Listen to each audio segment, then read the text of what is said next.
I'm Rajeswary Venkitaramanan, taking shorthand classes in YouTube. Today, I'm reading 120 words in 7 minutes. Please subscribe, add comments, like, and share. Okay, we can start. The Prime Minister, Srimati Indira Gandhi, said some time back that there are only two majority groups in the country, the young and the poor. In recent years, youth has become a new phenomenon which has been thoroughly examined and analyzed many times, encouraged and more often feared in every field of human activity, political, social, economic, and scientific and education. The youth is playing an important role. In India, youth movement as it is understood today started as a part of the national movement for independence. The activities of the Indian youth were determined by the exigencies of the national liberation movement. The Indian youth movement formed the ore and vanguard of the struggle for freedom. The be-all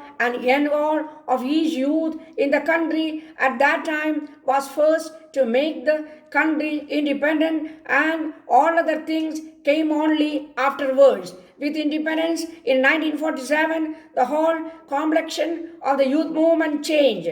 The widening gap between the aspirations of the older and the younger generations often resulted in violent demonstrations. Student disturbances and youth indiscipline manifested themselves in all parts of the country. This phenomenon assumed such a dimension as to become even a serious and law and order issue. Student unrest has been one of the most serious political and educational problems of the country for the last few decades. This unrest was not limited to one or two cities of universities, but had spread to all places. In Karnataka, the Bangalore University experienced this problem from the date of its inception. Every year, the students lost 1 or 2 months of their valuable academic time because of strikes called for one reason or the other. In fact, the closure of colleges in September, barely after 2 months of reopening, became such a regular occurrence that the expression "come September" assumed a special significance for the student community. Luckily, with the declaration of emergency in June 1975, the whole situation changed and peace once again returned to the university campuses. One can accept that student unrest is not just an Indian phenomenon but is a worldwide phenomenon which reflects the growing disillusionment of youth all over the world with the older generation. But this movement has certain peculiarities in our country. In other countries, at least, there is some ideology involved in the youth revolt against authority. But more often that not the agitations in our country start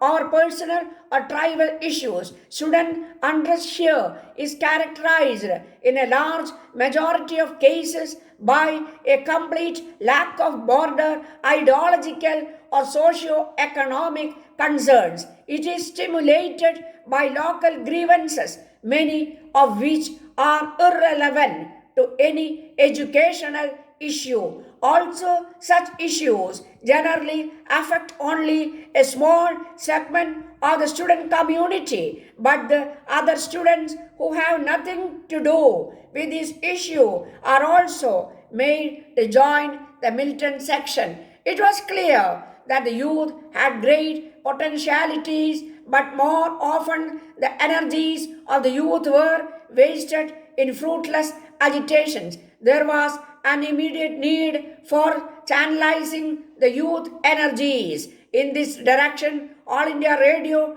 took a bold step by starting a Yuvarani services in 1969. It was a pioneering experiment to exploit the potentialities of the sound media in the country for proper channelizing of youth power, but disseminating information, imparting education, and providing entertainment. I rise to support the motion before the Senate, which that Senate agree to the adoption of the report. I note that the report is couched in language where we desire to express our loyalty and thank His Excellency for the speech which he has been pleased to address to Parliament. His Excellency's speech to the Senate is a statement of something more than merely a government program. It is a statement of notable excellence not only because of what it states in the way of a program, but because of the guidelines it contains for the objectives which this government has. It is a document which sets out guidelines for the future in a variety of fields. The dairying industry and other aspects of rural industry are all matters in respect of which there are problems to be solved. Objectives by way of solutions to those problems are set out when one looks at what is proposed in the fields of health and medical benefits, in the field of regional cooperation and understand in the countries to the north of Australian, and in the proposals which are set out for the Territory and New Guinea.